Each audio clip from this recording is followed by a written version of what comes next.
Magandang gabi mga ka-trigger. So mag-alas 11 na ng gabi rito sa atin.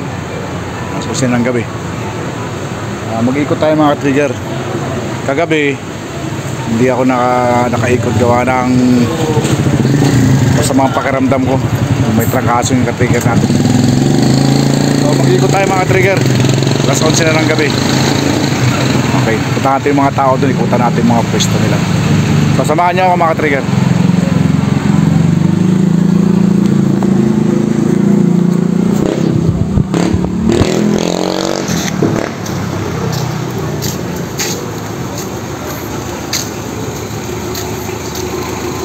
Ito yung pwesto ng kabilang grupo.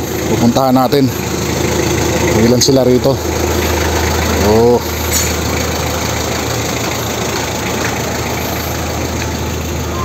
May dalawang barangay dito.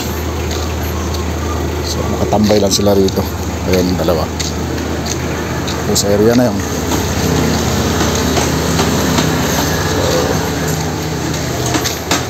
So, tahimik na ano. Okay.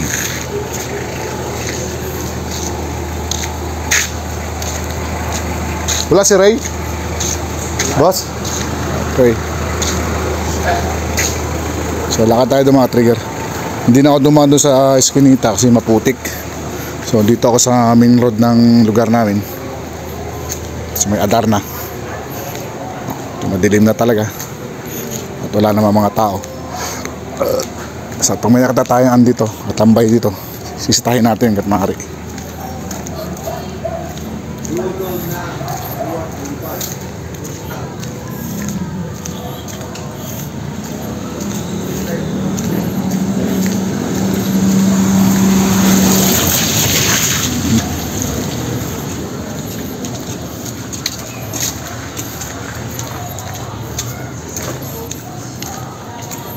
Tahimik na, lalang tambay. Oh, yun.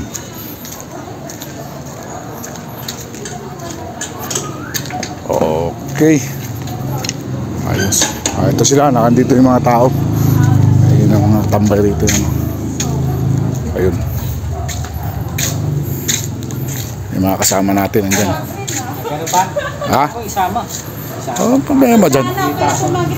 Wala, tigil na doon. Wala nang kantahan doon. Ay, sa Purok. Alam din nila yung oras. So, maglurubing tayo handala. Ikot tayo mga trigger.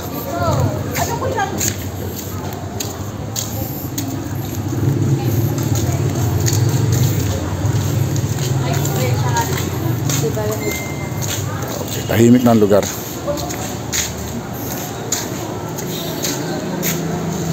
Okay.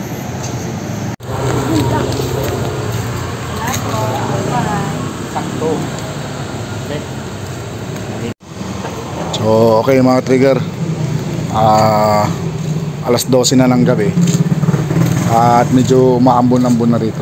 Uuwi na rin ng mga tao. So uwi na muna tayo mga trigger. So bukas ulit, samahan nyo ako mga trigger. Mag-grooving naman tayo bukas ng gabi.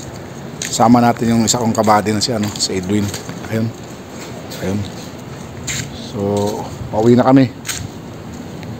At medyo malinis naman yung mga Eskinita rito. Tsaka so, walang mga tambay. Okay. Okay mga trigger, magandang gabi. Good evening sa lahat. God bless po. Bukas samahan niyo po ako ulit.